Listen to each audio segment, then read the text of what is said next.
எல்லா ஞானத்தையும் கொடுக்கறதுக்காக அவங்க வந்து 41 வருஷத்துக்கு ஒரு வாட்டி வருவாங்க.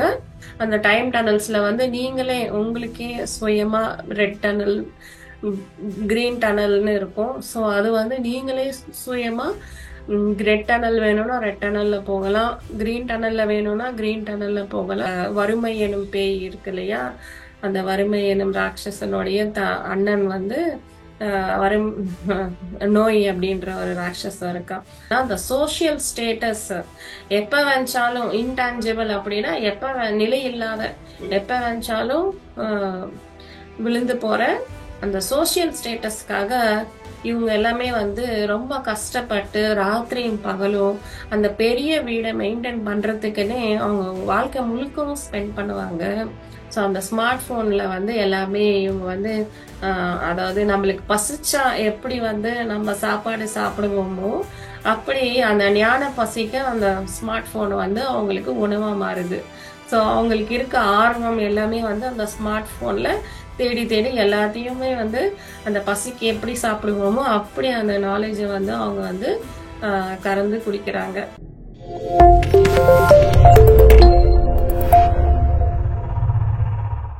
வணக்கம் மாஸ்டர், ரொம்ப மாஸ்டர். நன்றி. நம்மளுக்கு இந்த தியானத்தையும் கொடுத்த பிரம்ம ரிஷி பிதாமகா பத்ரிஜி அவர்களுக்கு மனமார்ந்த வணக்கங்களை செலுத்திக் கொண்டு நாம தொடங்கலாம் மாஸ்டர்ஸ். ஸோ ஹனுமார் அவங்களுக்கும் நம்ம வந்து தேங்க்ஸ் சொல்லிக்கலாம், ஏன்னா இவ்வளோ ஒரு நாலேஜை கொடுத்துருக்காங்க. அது அந்த அந்த புக்கோடைய கொஞ்சமா நான் வந்து எக்ஸ்பிளனேஷன் கொடுக்குறேன். அந்த புக் எப்படி இருக்கும்னா, அந்த ஹனுதாஸ் அவங்க வந்து எல்லாத்தையும் தொலைச்சிட்டு ஆஹ், ஆன்மீக பாதையில வந்திருப்பாரு அவரு. அவங்களுக்கு எல்லாருமே அவங்க பையன் கூட வந்து கடைசியா வந்து இறந்து போயிருப்பாரு. ஸோ அப்போதான் அந்த நிகழ்ச்சி நடக்கும். ஒரு ஹனுமான் அவரை வந்து அவரு தரிசிப்பாரு ஃபர்ஸ்டா. ஸோ அதுக்கப்புறம் அந்த தேடுதல்ல வந்துட்டு அவர் இந்தியாவுக்கு வராரு. இந்தியால பல இடங்கள்ல அவரு சுத்திட்டு இருக்காரு. அவருடைய குரு குரு கிட்ட வந்து எனக்கு என்லைட்மெண்ட் தாங்க அப்படின்னு கேட்டா, அது எது கேக்குது, மைண்ட் கேக்குதா உன்னுடைய ஆன்மா கேக்குதா அப்படின்னு அவர் கேட்க. ஸோ அதுக்கப்புறம் அவர் வந்து இந்தியா ஃபுல்லா நிறைய இடத்துக்கு போறாரு. அதாவது அந்த மைண்டை வந்து எப்படி வந்து தொலைக்கணும் அப்படின்ற ஒரு முயற்சியில அவரு போறாரு. ஸோ அந்த இதுல வந்து அவரு இந்தியன் ஓஷன்ல இருக்கிற ஸ்ரீலங்கால இருக்கிற ஒரு மலைப்பகுதிக்கு ஈர்க்கப்படுறாரு. அங்க வந்து ஹனுமார் அவங்க வருவாங்க அப்படின்னு அவருடைய இன்னர் சொல்றதால அந்த இன்னர் வந்து அங்க வந்து ஈர்க்கப்படுறாரு. அங்க ரொம்ப வருஷம் ரொம்ப நாள் அங்க வந்து ஸ்பெண்ட் பண்றாரு. ஒரு 6 மாசம் அந்த மாதிரி. அப்ப கூட வந்து அவருக்கு எதுவுமே கிடைக்கல. இவரும் இன்னொரு 2 பேருமே வந்துட்டு ஒரு ட்ரைபல் கம்யூனிட்டி, அதாவது மாத்தங் அப்படின்னு ஒரு ட்ரைபல் கம்யூனிட்டிய கண்காணிச்சுட்டே இருக்காங்க. ஏன்னா அந்த கம்யூனிட்டியில 41 வருடங்களுக்கு ஒரு முறை இம்மார்டல் மாஸ்டர் ஹனுமார் அவர்கள் அவங்களுக்கு வந்து ஒரு மாஸ்டரா, ஒரு கடவுளா இல்லாம ஒரு குருவா வந்து அவங்களுக்கு வந்து எல்லா ஞானத்தையும் கொடுக்கறதுக்காக அவங்க வந்து 41 வருஷத்துக்கு ஒரு வாட்டி வருவாங்க. ஸோ இவங்க போற டைம் அதே டைமா இருக்கு. ஸோ இவங்க போய் அந்த மாத்தங் கம்யூனிட்டி கண்காணிக்கிற டைம் அதே டைமா இருக்கு. அதுல வந்து அவர் வந்து அவங்களுடைய மாத்தங் கம்யூனிட்டிக்கு எல்லா ஞானத்தையும் ஒவ்வொன்றா சொல்லிக்கிட்டே இருக்காரு. நம்மளுடைய வாழ்க்கையை பத்தியும், ஸோ நம்ம பூமி எப்படி இருக்கு, ஸோ அதை பத்தியெல்லாம் ரொம்ப எக்ஸ்பிளைன் பண்ணாரு. ஃபர்ஸ்ட் வந்துட்டு அந்த டைம் டனல்ஸ் பார்த்தோம் நாம. அந்த டைம் டனல்ஸ்ல வந்து நீங்களே உங்களுக்கே சுயமா ரெட் டனல், கிரீன் டனல்னு இருக்கும். ஸோ அது வந்து நீங்களே சுயமா ரெட் டனல் வேணும்னா ரெட் டனல்ல போகலாம், கிரீன் டனல்ல வேணும்னா கிரீன் டனல்ல போகலாம்.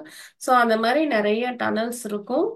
ஜஸ்ட் நம்ம வந்து அதுல என்ன சொல்லியிருப்பாங்கன்னா, இந்த உலகமே வந்து ஒரு ஒரு காட்சி, ஒரு பல புத்தகம் மாதிரி இருக்கு. அதுல வந்து நிறைய காட்சிகள் அரங்கேற்ற பட்டுக்கிட்டே இருக்கு. அட் எனி பாயிண்ட் வந்து ஒரு ஒரு சீன் அப்படின்னு நடந்துகிட்டே இருக்கும், ஒரு காட்சி நடக்கும். ஸோ அதுல வந்து நிறைய பாத்திரங்கள் இருக்கும். ஸோ இந்த கேரக்டர்ஸ் எல்லாம் நாம வந்து நடிச்சுக்கிட்டே இருக்கோம். ஸோ அந்த மாதிரி அவங்க சொல்லியிருப்பாங்க. ஸோ அதெல்லாம் நம்ம பார்த்தோம். கடைசியில வந்து சூரர் அசுரர் அப்படின்ட்டு கெட்ட ஆன்மாக்கள், நல்ல ஆன்மாக்கள். நம்ம உடம்பு இல்லைன்னா இன்னொரு உடம்பு கிடைக்கலன்னா அந்த ஆன்மாக்கெல்லாம் நம்ம இருந்துடுவோம் அப்படின்ட்டு சொல்லியிருக்காங்க. ஸோ அந்த ஆன்மாக்கள்ல இருந்து நம்ம வந்து எப்படி விடுபடுறது, நம்மளுடைய அவேர்னஸ் வந்து எவ்வளோ இருக்கணும். ஸோ அதை பத்தியெல்லாம் வந்து நம்ம ஃபர்ஸ்ட் புக்ல பார்த்தோம். ஸோ அதுக்கப்புறம் இந்த ரெண்டாவது புத்தகத்துல வந்து ஆஹ் இவங்க இன்னும் நிறைய டீப்பா எக்ஸ்பிளைன் பண்றாங்க. ஸோ இந்த புக் ஸ்டார்டிங் எப்படி வருதுன்னா, ஒரு வறுமை எனும் பேய். ஸோ இதுதான் ஸ்டார்டிங். இந்த வறுமை எனும் பேய் வந்து ஒரு வீட்ல வந்து தாண்டவம் ஆடிட்டு இருக்கு. ஸோ அந்த வீட்ல வந்து ஒரு அழகான ரொம்ப ஆஹ் என்ன சொல்றது, ஒரு மகாராணி போல ஒரு கல்யாண தோற்றத்துல அந்த வறுமை எனும் பேய் வந்து தாண்டவம் ஆடிட்டு இருக்கு. யாருமே அந்த வீட்டை பார்த்தா அப்படி நினைச்சு கூட பார்க்க மாட்டாங்களா, ஏன்னா ரொம்ப பெரிய வீடு. சோ அந்த பெரிய வீட்ல வந்து எவ்வளோ அந்த மார்பிள்ஸ் எல்லாம் எவ்வளவு ஷைனிங்கா இருக்குன்னா, அது மேல எந்த பொருளுமே இல்லை அப்படின்றது யாருமே வந்து கவனிக்கவே மாட்டாங்களாம். ஸோ அதுக்கப்புறம் அந்த அந்த சுவர்கள்லாம் வந்து ரொம்ப அழகா பெயிண்டிங் பண்ணியிருக்காங்க. ஸோ அந்த பெயிண்டிங்ஸ் நம்ம பார்க்கும்போது, அந்த பெயிண்டிங்ஸுக்கு நடுவில் அந்த சுவர் மேல அஹ், ஒரு ஹேங்கிங், எந்த ஒரு வஸ்துவுமே இல்ல. ஒரு டெக்கரேட்டிவ் ஐட்டமோ எதுவுமே கிடையாது. ஸோ அந்த மாதிரி ஒரு பிளெயின் வால்ஸா இருக்கு. ஸோ அதையும் நம்ம கவனிக்க மாட்டோமா. ஸோ அதுக்கப்புறம் அவங்களுடைய கிச்சன் ஒரு மாடுலர் கிச்சன், ரொம்ப பெரிய கிச்சன். அந்த கிச்சன்ல பாத்தீங்கன்னா நல்லா நல்லா டிசைன் பண்ணியிருக்காங்க. ஸோ அந்த டிசைன் பார்க்கும்போது நம்மளுக்கு வந்து அந்த கிச்சன்ல வெறும் தேடி தேடி பார்த்தா ஆஹ், ஒரு 4 பொட்டேட்டோ, ஒரு டொமேட்டோ, அப்புறம் கொஞ்சம் பச்சை மிளகாய், இவ்வளவுதான் இருக்கு அந்த கிச்சன்ல ஐட்டம். அந்த காலியான டப்பாக்கள், அந்த டப்பாக்கள் வந்து காலியா இருக்கு அப்படின்னு நம்மளுக்கு தெரியவும் வராது. சோ அந்த மாதிரி ரொம்ப வறுமையில வந்து அந்த ஒரு அனிதா அப்படின்ற அவங்களுடைய ஃபேமிலி இருக்கு. சோ அனிதா அவங்க தான் வந்து இந்த இந்த புக்கு ஃபுல்லாமே அவங்கள பத்தி தான். சோ அவங்க வந்து அந்த வறுமை, அதுல இருந்து எப்படி எப்படி அந்த சீன்ஸ் எல்லாம் நகருது, இந்த வாழ்க்கை வந்து ஒரு சராசரி ஒரு குடும்ப பெண் அவங்களுடைய ஆஹ் ஆஹ் கண்ணோட்டத்துல இந்த ஃபுல் புக்கையும் கொண்டு போயிருப்பாங்க. சோ அந்த அனிதா அவங்க ஃபேமிலியில அப்படி என்னதான் நடந்துச்சு, இவ்வளவு ஒரு வறுமை அப்படின்னா, அவங்க ஆக்சுவலா வந்து ரொம்ப செல்வ செழிப்போட இருந்திருப்பாங்க, ரொம்ப பெரிய வீடு. பட் ஆனா அவங்களுக்கு நடுவுல வந்து அவங்க குழந்தைக்கு, அதாவது இந்த வறுமை எனும் பேய் இருக்கு இல்லையா, அந்த வறுமை எனும் ராட்சசனுடைய அண்ணன் வந்து வரும் நோய் அப்படின்ற ஒரு ராட்சசம் இருக்கான். சோ அந்த நோய் வந்து என்ன பண்ணியிருக்கு, அவங்க ஃபேமிலியில வந்து எல்லாருக்குமே ரொம்ப பரவி இருக்கு. அதாவது அவங்க பையனுக்கு வந்து ரொம்ப தீராத நோய், ஏதோ ஒரு தெரியாத நோய். அதுக்கே நிறைய ஹாஸ்பிட்டல்ஸ்க்கு வந்து அவங்க போயிட்டு போயிட்டு வராங்க. நிறைய ஹாஸ்பிட்டல் ட்ரிப்ஸா அடிக்கிறாங்க. அதாவது ஆஹ் அந்த டேப்லெட்ஸ், மெடிசின்ஸ் எல்லாமே வந்து கோல்டை விட காஸ்ட்லியா இருக்கா. அவ்வளோ காஸ்ட்லியான மெடிசின்ஸ் அதெல்லாமே யூஸ் பண்ணியுமே வந்து அந்த பையன் வந்து ஒரு காலகட்டத்துல இறந்து போறாங்க. சோ அவங்க அவங்க ஹஸ்பண்டோட அவங்க மாமியார் இருக்காங்க இல்லையா, அவங்க வந்து இந்த ஒரு விஷயம் எல்லாம், இந்த அந்த அந்த குழந்தைக்கு சரியில்லை, நிறைய செலவாகுது. பட் ஆனா அவங்க வந்து உடம்பு சரியில்லைன்னாலும் அவங்க வந்து சொல்லிக்க மாட்டேன்றாங்க வெளியே. நம்மள நிறைய பேர் பெரியவங்க அப்படிதானே இருக்காங்க. அதாவது அவங்களுக்கு சரியா இல்லைனாலும் சொல்லிக்க மாட்டாங்க. சோ அந்த மாதிரி அவங்க வந்து மறைச்சுக்கிட்டே இருக்காங்க. எப்ப வரைக்கும்னா அது எல்லாமே அப்படியே இன்னும் வெளியே வந்துடுது, அந்த நோயெல்லாம் வந்துட்டு அவங்களுக்கு ரொம்ப முடியாம போகுது. சோ அவங்களுக்கும் நிறைய ஹாஸ்பிட்டல் செலவாகுது. So at the same time இதெல்லாம் நடக்கும்போது இவங்களுடைய ஹஸ்பண்டுக்கு வந்து இந்த ஒர்க் மேல கான்சென்ட்ரேட் பண்ண முடியல, சரியா வேலையை செய்ய முடியல. ஸோ அதனால ஆனா அவங்களால வந்து ரொம்ப ஈடுபாடோட செய்ய முடியல. அதனால வந்துட்டு அவங்க வேலையில இருந்து நீக்கல, ஏன்னா அவங்க கம்பெனி வந்து ரொம்ப நல்ல கம்பெனி. அவரை வந்து ஒரு டிமோட்டட், அதாவது கம்மி சம்பளத்துக்கு அவங்க அதே வேலையை கொடுத்துருக்காங்க. சோ இவ்வளவும் நடந்துட்டு இருக்கு. பட் ஆனா இவங்க வந்து ரொம்ப ஒரு என்ன சொல்றது, அஹ் கடவுள்னா ரொம்ப வெறுத்து இருக்காங்க. யாராவது இவங்கள பார்த்தா என்ன சொல்லுவாங்கன்னா, அதாவது அஹ், இவங்க கடவுளே ஃபெயில் ஆயிட்டாரு இவங்க விஷயத்துல அப்படின்னு சொல்லுவாங்களாம். இவங்களுடைய விஷயத்துல, அதாவது எப்படின்னா இது ரொம்ப ஒரு கொடிய கர்மாவா இருக்கு, ஒரு கெட்ட கர்மா தான் இவங்களை வந்து வாட்டி வதைக்குது, இல்லைன்னா இவங்க வந்து சரியான பாதையை தேர்ந்தெடுக்கல. அப்படி நிறைய வந்து அவங்க ரிலேட்டிவ்ஸ் எல்லாம் சொல்லிக்கிட்டே இருப்பாங்களாம். சோ இப்படிதானே எல்லாருமே நம்மளுக்கும் சொல்லிட்டு இருப்பாங்க. யாராவது சரியா இல்லைன்னா நிறைய அஹ், சொல்லிட்டு இருப்பாங்க. ஆனா ஒருத்தர் மட்டும் அவங்கள வந்து கை கொடுக்கல. யாருன்னா லார்ட் ஹனுமார் அவங்க வந்து இவங்களுக்கு கை கொடுக்கல. சோ அவரு வந்து இவங்களை கவனிச்சுட்டு இருக்காரு. சோ இவங்க வாழ்க்கை இப்படிதான் போயிட்டு இருக்கு. இதுக்கு நடுவுல இன்னமும் என்ன இருக்குன்னா, இவங்களுக்கு நிறைய சூசைடல் பண்ணணும் அப்படின்னு தாட்ஸ் வந்துட்டு இருந்தது. ஸோ பட் ஆனா அந்த டைம்ல அவங்களுக்கு வந்து ரெண்டாவது குழந்தையும் பிறந்திருக்கு. ஸோ அட் பிரசன்ட் அவங்களுக்கு வந்து ஒரு ரெண்டாவது குழந்தை பிறந்திருக்கு. ஸோ அந்த குழந்தை பிறந்த அதே டைம்ல அவங்க ஹஸ்பண்டுக்கும் ஆக்சிடென்ட்டும் ஆகி, ஸோ வேலையும் போயிடுச்சு. ஆக்சிடென்ட்டுக்கும் நிறைய செலவாயிருக்கு. இவங்களுடைய பிரெக்னன்சியும் ரொம்ப காம்ப்ளிகேட்டடா இருந்ததாக அந்த ஹாஸ்பிட்டல் ட்ரிப்ஸுக்கு ரொம்ப அதிகமா செலவாயிருக்கு. ஸோ இவங்களுக்கு சரியான ஹம், ரொம்ப நாளா வந்து ஹாஸ்பிட்டலுக்கும் கோயிலுக்கும் இதுக்கு நடுவுல தான் அவங்க வாழ்ந்துட்டு இருந்தாங்க. சோ இந்த மாதிரி அவங்க வாழ்க்கை வந்து ரொம்ப துயரமான வாழ்க்கையா இருக்கு. அதாவது ஒரு காலத்துல ரொம்ப செல்வ செழிப்போட, ரொம்ப ஆனந்தமா, ரொம்ப கேலியோட, அதாவது அவங்க ஃப்ரெண்ட்ஸ் எல்லாம் வந்தா ரொம்ப கேலியும் கிண்டலுமா ரொம்ப ஜாலியா இருந்த குடும்பம் சடனா அவங்க பையனுக்கு அந்த மாதிரி ஆனதுமே, சோ ரொம்ப அவங்களுக்கு வந்து எல்லாமே ஒரேடியா வந்த மாதிரி சுத்தமா வந்து ஒவ்வொரு ஒவ்வொரு சாமானும் அவங்க விற்க ஆரம்பிச்சிருக்காங்க. அதாவது ரொம்ப விலை உயர்ந்த பெயிண்டிங்ஸும், விலை உயர்ந்த ஒரு டெக்கரேட்டிவ் ஐட்டமும் எல்லாமே வந்து அவங்க வந்து ரொம்ப கம்மி விலைக்கு வந்து வித்திருக்காங்க. என்னன்னா ஆஹ் பணம் தேவைப்படுது. ஸோ லோன் கட்டணும். ஸோ அந்த லோன் கொடுத்தவங்க எல்லாம் இவங்கள வந்து கண்டிப்பா கேட்பாங்க. ஸோ அதனால எல்லாமே அவங்க கோல்டும் சரி, ரொம்ப ஒரு ரிச்சான ஐட்டம்ஸ் எல்லாமே வந்து அவங்க வித்துட்டு இருக்காங்க. ஸோ அட் பிரசன்ட் அவங்களுக்கு வந்து ஒண்ணுமே கிடையாது. இதுக்கு நடுவுல தான் இந்த கதை நம்மளுக்கு காட்டிட்டு இருக்காங்க. ஸோ ஒரு பயங்கரமான ஆஹ் பயங்கரமான ஒரு வறுமையில இருக்கிற ஒரு அனிதா அவங்க. சோ இவங்க என்ன சொல்றாங்கன்னா, இப்படிதான் நிறைய பெரிய பெரிய வீடுகள் இருக்கும். அந்த வீட்ல வந்து இந்த மாதிரி ரொம்ப கஷ்டப்பட்டுக்கிட்டு நிறைய பேர் இருப்பாங்க. ஒன்லி திங் என்னன்னா அந்த சோஷியல் ஸ்டேட்டஸ் எப்ப வேணாலும் இன்டான்ஜிபிள் அப்படின்னா நிலை இல்லாத, எப்ப வேணாலும் ஆஹ் விழுந்து போற அந்த சோஷியல் ஸ்டேட்டஸ்க்காக இவங்க எல்லாமே வந்து ரொம்ப கஷ்டப்பட்டு ராத்திரியும் பகலும் அந்த பெரிய வீடை மெயின்டைன் பண்றதுக்குன்னே அவங்க வாழ்க்கை முழுக்கவும் ஸ்பெண்ட் பண்ணுவாங்க. வாழ்க்கை முழுக்கவும் ரொம்ப கஷ்டப்படுவாங்க. ஏன்னா ஒரே காரணம் என்னன்னா அந்த சோஷியல் ஸ்டேட்டஸ் மெயின்டைன் பண்றதுக்காக. சோ இவங்க அனிதா அவங்க வந்து இவ்ளோ கஷ்டம் இருந்தாலும் அது வந்து வெளியே காட்டிக்கவே மாட்டாங்க. ரொம்ப சாதாரணமா தான் காட்டிப்பாங்க.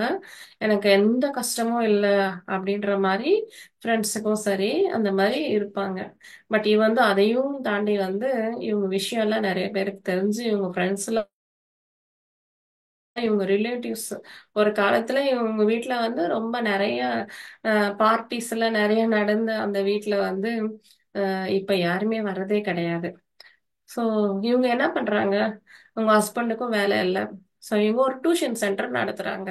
சோ பசங்களுக்கெல்லாம் டியூஷன் சொல்லி அதுல வர காசு வந்து இவங்க சாப்பாட்டுக்காக செலவு பண்ணிக்கிறாங்க. பிளஸ் இவங்க நிறைய லோன்ஸ் வாங்கியிருக்காங்க. அந்த லோன்ஸ் கட்டுறதுக்கும் இவங்க வந்து கண்டிப்பா அந்த டியூஷன்ஸ் நடத்தியே ஆகணும். சோ இதுக்கு நடுவுல இவங்களுக்கு ஆறுதலா இருக்கிற விஷயம் என்னன்னா, ஒரே ஒரு விஷயம்தான்.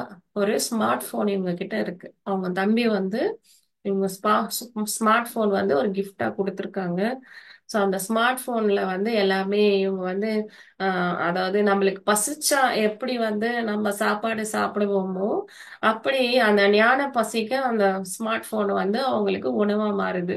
ஸோ அவங்களுக்கு இருக்க ஆர்வம் எல்லாமே வந்து அந்த ஸ்மார்ட் போன்ல தேடி தேடி எல்லாத்தையுமே வந்து அந்த பசிக்கு எப்படி சாப்பிடுவோமோ அப்படி அந்த நாலேஜை வந்து அவங்க வந்து கறந்து குடிக்கிறாங்க. சோ இப்போ அவங்க என்ன பண்றாங்க அப்படின்னா, அவங்க குழந்தைக்கு வந்து டைப்பர பல பழைய துணியில இருந்து ஒரு டைப்பர் எப்படி தயார் பண்ணணும் அப்படின்ற விஷயம் வந்து அவங்க அந்த ஸ்மார்ட் போன்ல தேடிட்டே இருக்காங்க. ஸோ அதுக்கு என்ன வேணும் அதெல்லாம். ஸோ இவங்களுடைய ஸ்டோரி தான் வந்து ஹன்மாரவங்க இங்க பாருங்க அப்படின்னு சொல்றாங்க. ஸோ இவங்கள வந்து தியானத்துல உட்கார வச்சுட்டு இந்த மாத்தம் கம்யூனிட்டி இந்த தியானத்துல இவங்கள பார்த்துட்டே இருக்காங்க. ஸோ சடனா வந்து ஹனுமாரவங்க வந்து கேக்குறாங்க ஓகே அப்படின்ட்டு. ஆஹ் இவங்களுக்கு இப்போ இந்த பிரச்சனைல இருந்து வெளியே வரணும் அப்படின்னா நாம என்ன பண்ணணும்? நான் யாராவது சொல்லுங்க, நீங்க உங்கள யாராவது சொல்லுங்க, நம்ம என்ன பண்ணா இவங்களுக்கு இந்த ப்ராப்ளம் சால்வ் ஆகும் அப்படின்னு கேக்குறாங்க.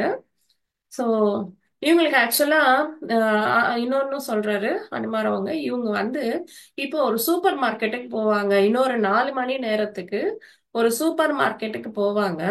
அங்க ஒரு இன்சிடென்ட் நடக்க போகுது. சோ அந்த இன்சிடென்ட்டால இவங்க முற்றிலுமா இவங்க வாழ்க்கையே மாற போகுது.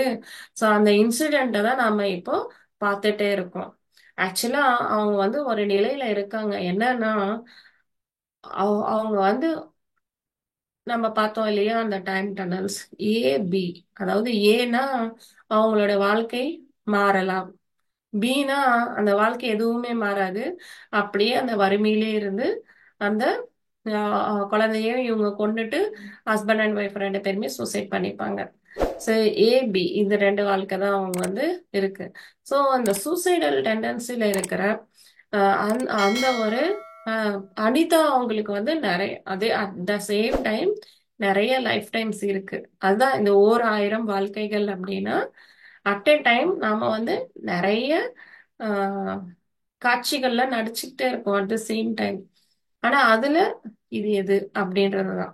சோ அது எல்லாமே கிடையாது. இது வந்து இவங்களுக்கு வந்து ஒரு மரணம் அப்படின்றது ரொம்ப கிட்டவா இருக்கு. சோ அந்த நிலையில இருக்கிற ஒரு லைஃப தான் இவங்க பாக்குறாங்க. சோ சோ இப்போ இவரு ஹனுமார் அவங்க வந்து கேக்குறாங்க இந்த மாதிரி எப்படி இவங்களை வந்து வெளியே கொண்டு வர்றது இந்த வாழ்க்கையில இருந்து அப்படின்னா உடனே வந்து அந்த உருவா அப்படின்றவர் வந்து வருங்கால தலைவர் ஆக போறவர் இல்லையா. சோ அந்த உருவா அவங்க வந்து உடனடியா எந்திரிச்சு ஆஹ் நிறைய தங்கம் கொடுக்கலாம் அவங்களுக்கு. அந்த நிறைய ஒரு ஆஹ் தங்க கட்டிக்கெல்லாம் நிறைய கொடுக்கலாம். அப்போ வந்து அவங்களுக்கு அது சரியா போயிடும் அப்படின்னு சொல்றாரு. உடனே அந்த பாபா அவங்க அந்த பாபா ஆல்ரெடி அவர் சீஃப் டிஎன்ஏ இருக்கார் இல்லையா. அதாவது ஒரு ஆம், தலைவரா இருக்கிறவர் வந்து உருவா நீ வந்து இந்த மாதிரி எல்லாம் சொல்லக்கூடாது. வேற ஏதாவது ஒரு யோசனையா இருக்கும். சும்மா உட்காரு அப்படின்றாரு. பட் ஆனா ஹனுமார் அவங்க வந்து ஏன் ஏன் இந்த யோசனையை வந்து நீங்க தள்ளி போடுறீங்க? இதுவும் ஒரு நல்ல ஐடியா தான். அவங்களுக்கு வந்து நிறைய கோல்டு கொடுத்துட்டா அவங்களுக்கு வந்து சரியா போயிடும்.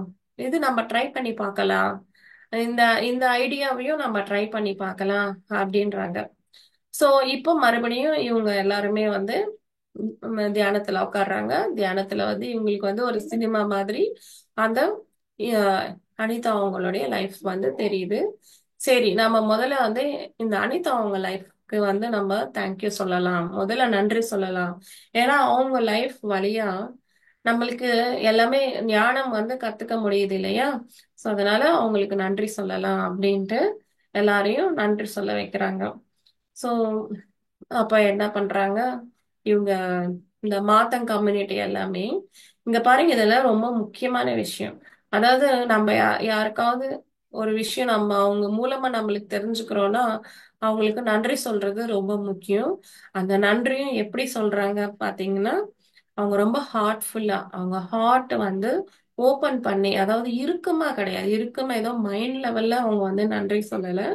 அவங்க ஹார்ட்டை திறந்துட்டு அந்த ரொம்ப மனப்பூர்வமா நம்ம வந்து நன்றி சொல்லணும் இல்லையா.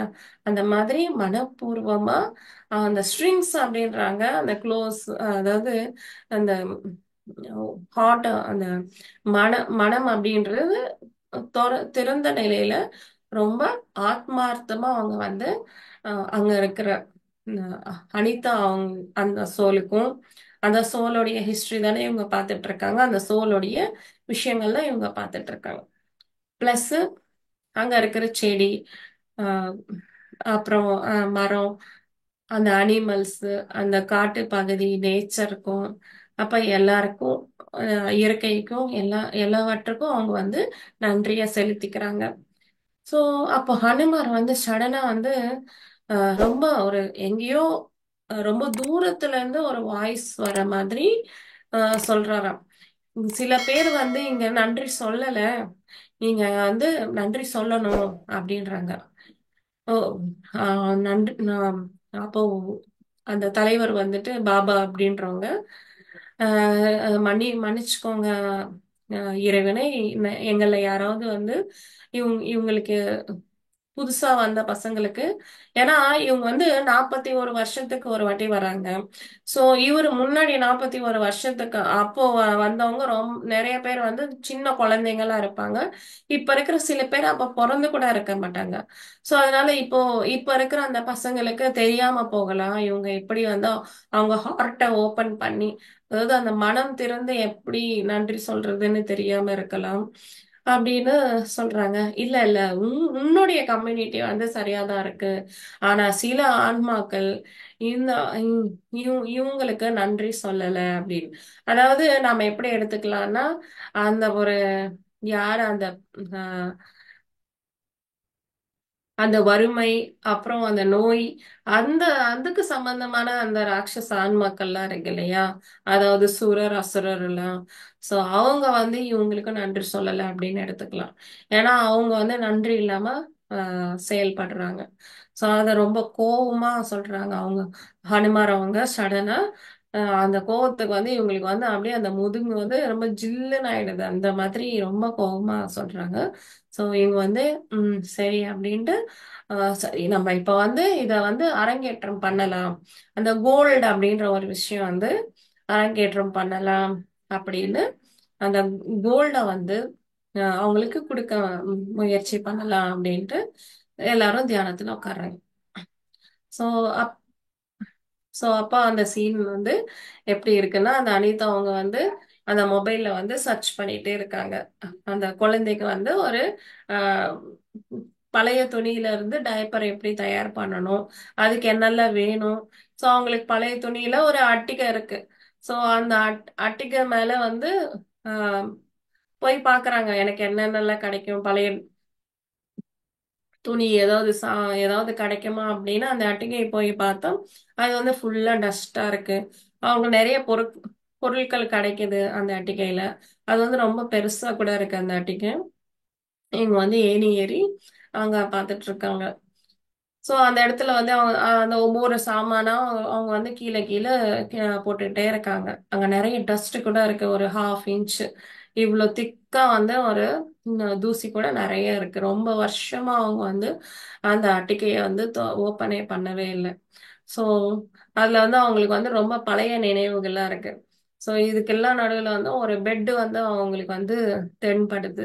அந்த பெட் என்னன்னா, அவங்களுக்கு முன்னாடி வந்து நல்ல செல்வ செழிப்போட இருக்கும்போது அவங்க வந்து ஒரு நாய் பெட்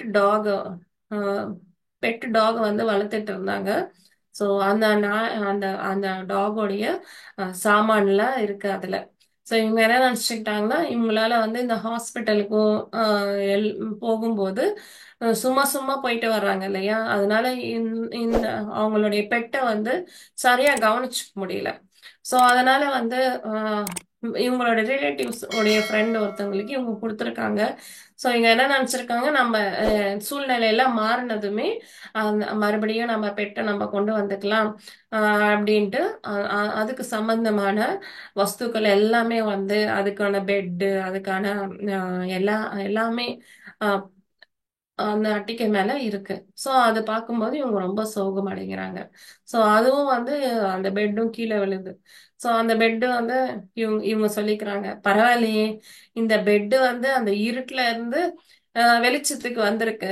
ஆனா என்னுடைய வாழ்க்கை தான் இருட்டிலேயே இருக்கே.